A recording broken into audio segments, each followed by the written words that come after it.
Welcome to my Artist Alley vlogs, and today we're recapping NekoCon, which happened on November 4th to 6th at the Hampton Roads Convention Center in Virginia.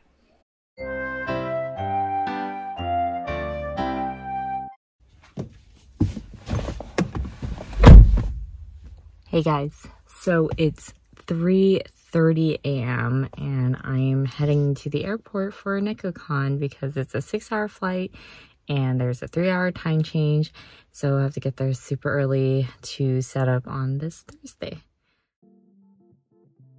I knew I was driving myself to the airport essentially. I was able to load my car with all 3 suitcases the day before so that I would be completely ready to go when I had to leave bright and early at 3 a.m. the next day.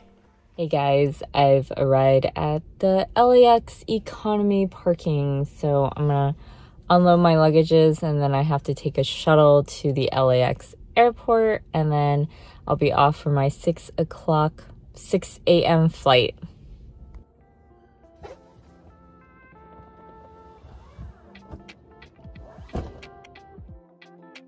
My luggage is out and I kind of want to show you how I drag my luggages together. I actually have a luggage strap that ties my 2 big luggages together so that I can drag them together like so.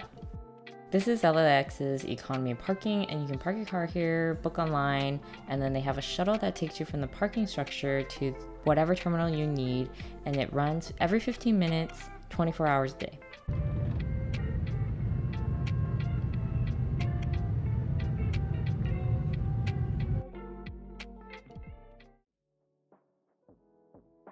It was too late the night of when I landed and arrived at the con, so I didn't record it during the nighttime, but this is essentially in back of the convention where the loading docks are, and they let us walk straight through one of the back entrances, and it led directly to the exhibitor and artist alley hall, so that was super convenient. I did plan beforehand, looked on Google Maps to see how the roads look so that I could instruct my Uber exactly where to drop me off so that I wouldn't have to walk around hauling my suitcases anywhere. But overall, load-in was pretty easy, fast, and they had really good instructions that they emailed us.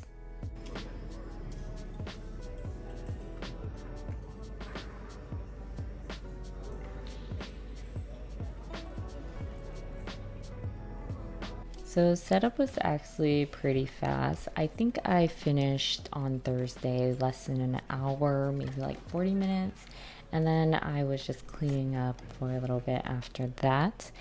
And I actually do like how they set up the event. The tables were actually spaced pretty far from each other. You got quite a bit of room in between each table, which is not always the case for cons, mostly in Artist Alley. So there was definitely breathing room, which I really liked. And the tables were 6 feet. Some people told me they were a little under 6 foot, but my setup works pretty well for a 6-foot table, so it didn't really bother me at all, the actual size of it. So I had a lot of table displays, and then I brought a few shirts as well.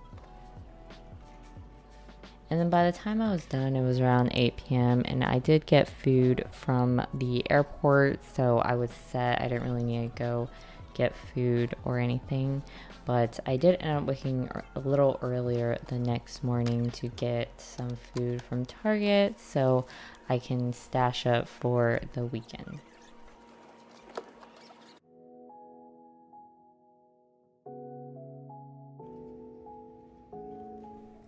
Then the next day, it started at noon, which is nice. It means I could sleep in for a little bit. So we arrived at 11:30, and all I had to do was put all the items out, including socks, stickers, sticker sheets, and all that. I actually put them away every night and then take them out in the morning of every next day.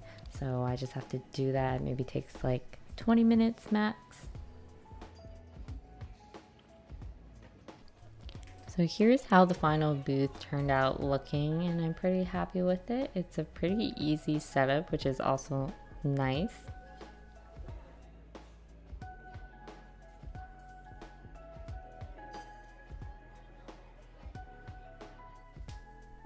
And then after setup, I was able to walk around for a little bit. Not everybody was completely set up, but it was still 30 minutes before opening on Friday, so that wasn't too big of a deal. But since we are walking around, I figured I'd give some insight, info, and my thoughts on NekoCon in general. So NekoCon this year happened at the Hampton Roads Convention Center in Virginia and occurred during November 4th to November 6th, so it was a 3-day con. The con was actually pretty set up nicely. I really did like how organized everything is, how easy load-in was, how nicely spaced the booth was. The alleyways were actually spaced fairly nicely, so they didn't feel too claustrophobic. And on the term of size, I believe NekoCon could be considered small to medium. The Artist Alley was actually smaller than I expected, around 100 artists, and exhibitor was around the same size. The only odd part was the exhibitor and the Artist Alley halls were completely separate. You actually couldn't walk from one to another, which I am not really used to, and I'm not sure that's an idea I like, but you do have to exit to the outside hall to get to the exhibitor, and then back to the outside hall to get back to the Artist Alley.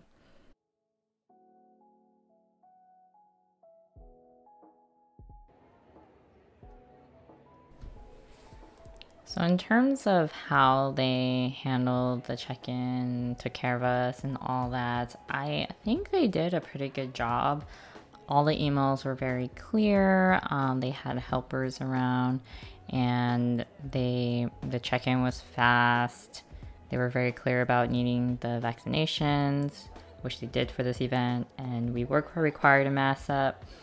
And the also cool part was they did have water stations in the back, and the back of the booth space had a lot of room, which was always nice, so you can put merchandise back there without it being a tripping hazard, which definitely is not common for Artist Alley. Usually they smash us in like sardines.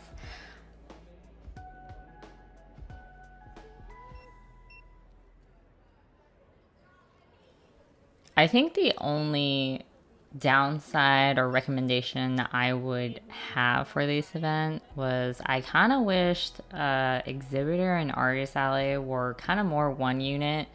Exhibitor kind of had their own check-in, which was a little confusing, and then you kind of had to leave to get to exhibitor.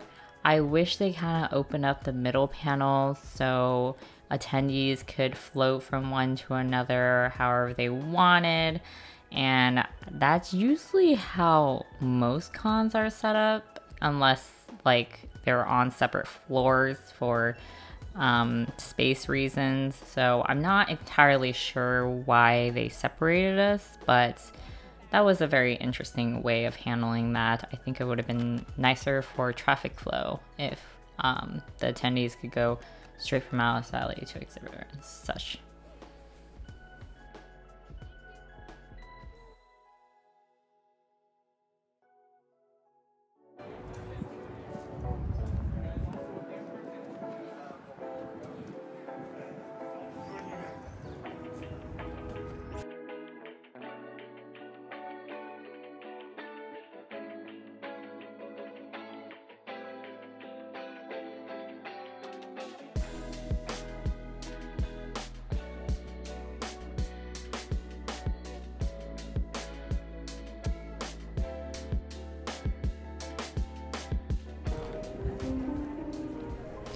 So the meetup and signings were actually in front of us. As you enter, you'll kind of see them on each side. And I've been noticing a lot more events doing that, putting it close to the Artist Alley exhibitor, which I do think is a really great idea. And it definitely is a big traffic driver for most events. So ideally, it would also drive traffic to the Artist Alley. The only downside is I did talk to a few people that were attending. They said the voice actors this year compared to maybe 2018 or 2019 were not as popular, not as desired, and that definitely could have been a COVID thing. I'm not too sure on that respects, but that is an observation I did make when I was speaking to some of the attendees, and stuff like that definitely does have effect on who chooses to come and whether or not they want to spend money on an event. If y'all curious what I eat at cons, it's basically Lunchables. Basically whatever I can take with me that doesn't need to be heated up. So I took a little time to get up and walk around and film to kind of show you what our Saturday traffic looks like. Keep in mind Saturday is supposed to be the busiest day at the con and where you make your most sales. Unfortunately, our Saturday was kind of lackluster. The amount of attendees were really low. There wasn't even a lot of people just walking around. So I definitely want to show you, and it did contribute to lower sales than expected. So in terms of whether or not this was worth it, I don't think it was worth flying. Unfortunately, I did fly to this event and the flight cost was terrible because of how much gas prices are right now, but it is what it is, and I did end up making a little bit of pocket money at this event, which is not too good considering we spent so much time here. But if you are local to Virginia or is able to drive, this would be actually a great event. The costs for the hotels near the event were pretty low. It was all walkable. You can walk to inns, hotels, and the food area was also walkable as well. So it didn't require a lot of Ubering costs or driving costs, which was nice. And then the booth prices were actually relatively low as well. So definitely if you're local, this might be a con that you could look into, but I do not recommend flying in.